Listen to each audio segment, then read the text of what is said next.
ရီမန်းချက် goal တွေထားတာနဲ့ဘဝပြောင်းနေဆိုတာမဟုတ်ပါဘူးတကယ်ပြောင်းချင်ရင်ကိုယ့်ကိုဘယ်သူလဲဆိုတဲ့ identity ကိုပြောင်းရရင်တော့ဒီနေ့အဲ့အကြောင်းပြောပြပါမယ်ကျွန်တော်တို့အများစုက New Year ဆို resolution တွေချရေးတယ်ဂျင်သွားမယ်ပတ်စံစုမယ် business စမယ်စသဖြင့်ဒါပေမဲ့ဘာဖြစ်လဲတလားလှကြာပြန်ပြတ်ဘာလို့လဲဆိုတော့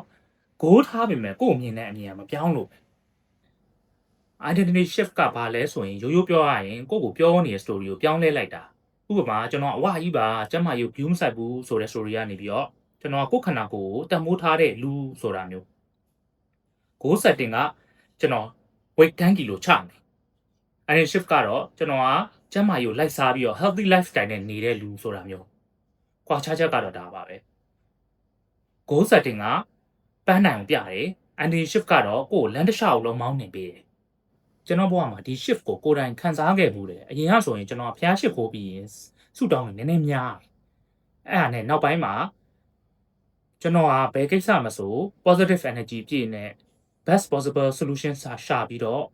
ဆောင်ရွက်နိုင်ရပါလို့လို့တခုပဲဆန္ဒပြုဆူတောင်းလိုက်တဲ့အခါကိစ္စတော်တော်များများကိုအဆင်ပြေပြေနဲ့ကြော်လွှားနိုင်လာတယ်ဒီဆူတောင်းကလည်း identity shift ဖြစ်အောင်စိတ်ကမ်းညွှန်ခြင်းတစ်ခုပါပဲဒါဆိုဘယ်လိုလုပ်မလဲအရင်ရိုးရှင်းတယ်ကိုကျွန်တော်ကကွက်လက်တဲ့လူဆိုပြီးပြောပြလိုက်ပါဥပမာကျွန်တော်ကနေ့တိုင်း exercise လုပ်တဲ့လူကျွန်တော်ကပတ်စံကိုစစ် wisely သုံးတဲ့လူ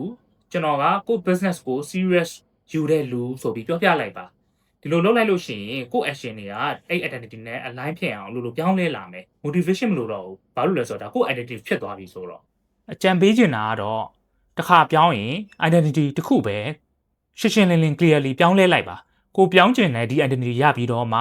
နောက် identity change တစ်ခုကိုပြုလုပ်ပါဒါကြောင့် goal set မလုပ်ခင်ကိုအရင်မေးပါငါဘယ်လိုလူဖြစ်ချင်တာလဲဆိုတာအဲ့ answer ကိုရရင်ကျန်တာတွေအကုန် follow ဖြစ်လာပါမယ်ကျွန်တော် Richard ပါဒီဗီဒီယိုကအသုံးဝင်နေဆိုရင် like နှိပ်ပေးပါ subscribe လုပ်ပေးပါနောက်ဗီဒီယိုတွေမှာဆုံတွေ့ကြမယ်နော်အားလုံးပဲအဆင်ပြေကြပါစေခင်ဗျာ